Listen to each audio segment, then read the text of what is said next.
नमस्कार विद्यार्थी मुलांनो आज मी घेऊन आले आहे इयत्ता 9वीतली मराठी पाठ्यपुस्तक अक्षर भारतीमधून धडा हे दुसरा.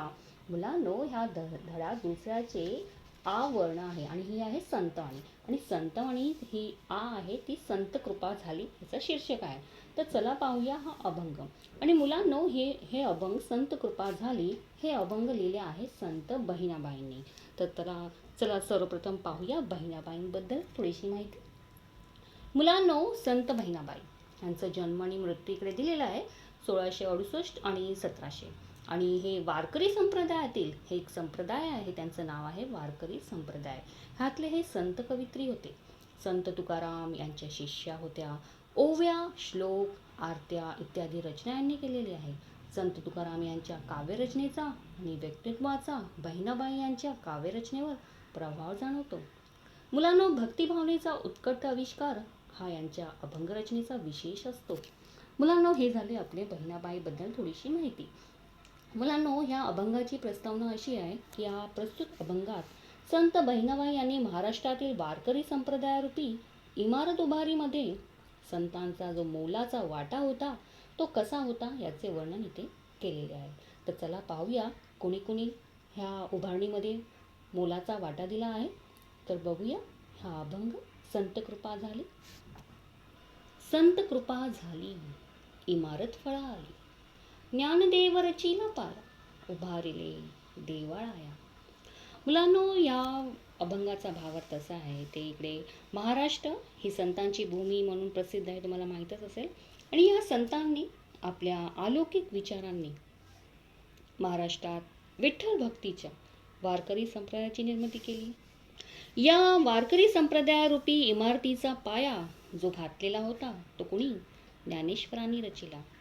आपले ज्ञान व भक्ती याच्या जोरावर ज्ञानेश्वरांनी या इमारतीचा पाया उभा केला, वारकरी संप्रदायाची स्थापना केली. तर मुलांनो या अभंगाद्वारे काही शब्दार्थ दिले आहे, ते चला पाहूया. शब्दार्थ असे आहे मुलांनो, संत म्हणजे सत्पुरुष आणि सज्जन लोक, आणि कृपा म्हणजे दया करुणा, आणि वारकरी म्हणजे यात्रेकरू जे पंढरीला जाणारे असतात त्यांना म्हटले गेलं आहे.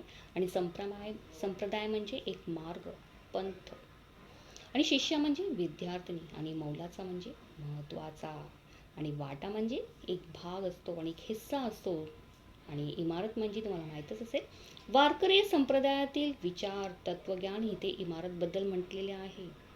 तर चला पुढे पाहूया हिंदीमध्ये याचं ट्रांसलेट तुम्हाला समजून घेण्यासाठी. बच्चों आप लोग को सबको पता ही है कि महाराष्ट्र ये संतों की भूमि है और ये इसीलिए बहुत प्रसिद्ध भी है. और इस संतों की भूमि में इस अलौकिक विचार की धारा रखते हुए महाराष्ट्र में विट्ठल के जो भक्त हैं, जो वारकरी संप्रदाय जिसका निर्माण किया गया है, उस वारकरी संप्रदाय में जो जिसकी इमारत का जो मेन पाया होता है वो किसने रचा? वो ज्ञानेश्वर जी ने रचा. तो यहाँ पर उन्होंने अपने ज्ञान के द्वारा, अपनी भक्ति के द्वारा, इस द्वारे उन्होंने ज्ञानेश्वर ने इस इमारत का पाया खड़ा किया. उन्होंने सर्वप्रथम वारकरी संप्रदाय की स्थापना की. तो इस तरह से यहाँ पर इसके भावार्थ होते हैं हिंदी में. तो चलिए देखते हैं अगला अभंग. वो इस तरह से है. नामा तयाचा किंकर, तैने रचिले ते आवार. मुलांनो ह्या अभंगाचा भावार्थ असा आहे की ते संत बहिणाबाई सांगतात की या वारकरी संप्रदायाचा दास बनवण्याचे महान कार्य कुणी केले? संत नामदेव यांनी केले. त्यांनी वारकरी संप्रदायाचा प्रसार संपूर्ण भारतभर केला. आणि ह्या अभंगाचे काही शब्दार्थ आहेत, चला पाहूया. मुलांनो ज्ञानदेव म्हणजे संत ज्ञानेश्वर आपले, आणि रचिला म्हणजे रचला, आणि पाया म्हणजे तळ बांधताना केलेले भक्कम काम. उभारलेले म्हणजे उभारले, आणि देवाळे म्हणजे मंदिर, आणि नामा म्हणजे संत नामदेव. तयाचा म्हणजे त्याचा, आणि किंकर म्हणजे सेवक, आणि आवार म्हणजे अंगण किंवा प्रांगण असं आपण म्हणतो. तर चला पाहूया हिंदीमध्ये याचा भावार्थ काय आहे. बच्चों आप सभी जानते हैं कि ये संत कृपा झाली ये संत कवित्री हमारी बहनाबाई ने लिखा है. संत बहनाबाई यहाँ पर बताती हैं कि जो वारकरी संप्रदाय है वारकरी संप्रदाय का जो दास है, यानी सबसे बड़ा महान कार्य किसने किया है? संत नामदेव जी ने किया है। क्या किया उन्होंने?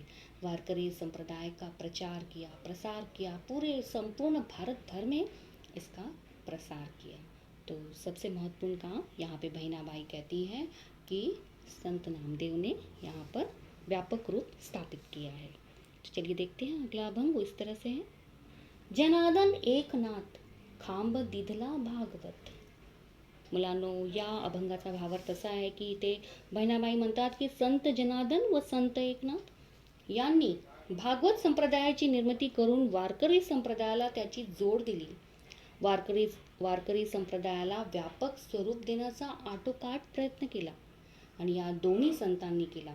त्या संप्रदायाला गुरुकृपेने बळकट केले, म्हणजे मजबूत केले। चला पाहूया इकडे अभंगाचे काही शब्दार्थ।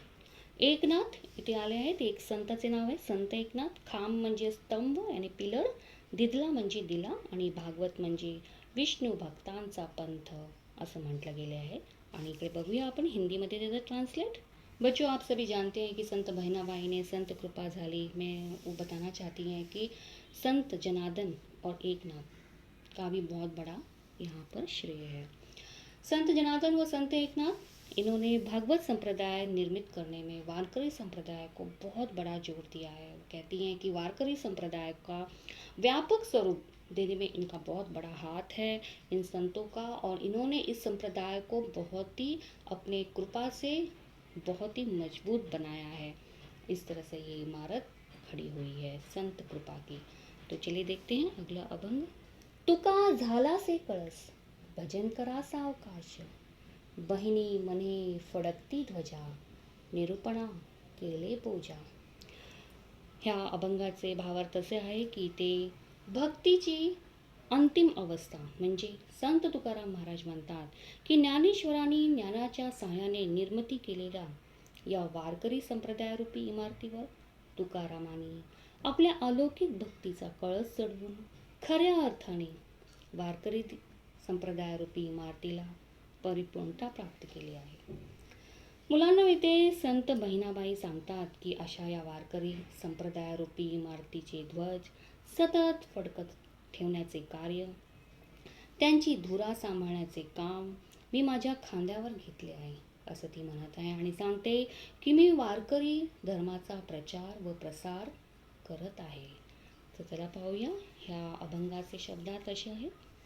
तुका म्हणजे इथे संत तुकारामला म्हटलं आहे, आणि कळस म्हणजे शिखर किंवा घुमट जो मंदिराच्या वरती असतो। भजन आणि देवाचे स्तुतिगीत, सावकाश म्हणजे हळूहळू संतपणे, बहिणी म्हणजे आपल्या बहिणाबाईबद्दल, आणि फडकती म्हणजे वाऱ्यावर फडफड असा आवाज येतो त्याला म्हटलं आहे।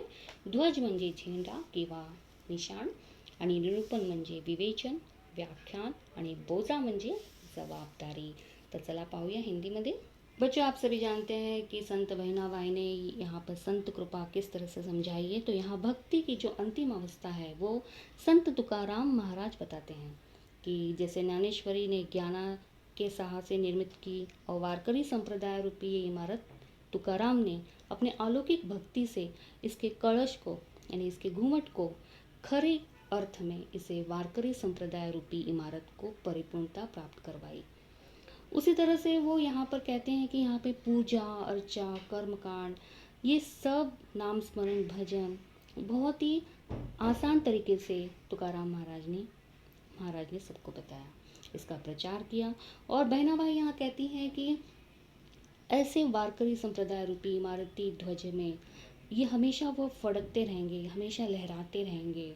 और यहाँ जो उन्होंने अपनी जिम्मेदारी पे जो काम लिया है, अपने कंधों पर ये काम लिया है कि वो वारकरी धर्म का उसका प्रचार और प्रसार करते रहेंगे और इस इमारत को सही स्थापित करेंगे और परिपूर्ण रखेंगे। तो यही पे ये अभंग यहाँ पर समाप्त होता है।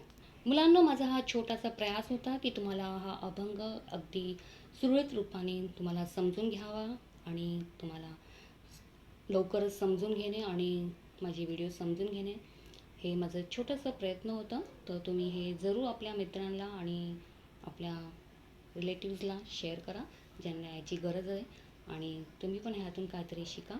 आणि माझं असं म्हणणं आहे की एक वेळ जर नाही समजलं असेल तुम्हाला रीडिंग आणि माझ्या समजवण्यामुळे तुम्हाला पुन्हा पुन्हा ऐका, तो तुम्हाला हा अभंग व्यवस्थित समजेल आणि इझी पण वाटेल. असं काय कठीण नाही आहे. तर चला पुन्हा भेटूया आपल्या नवीन व्हिडिओमध्ये. तोपर्यंत धन्यवाद.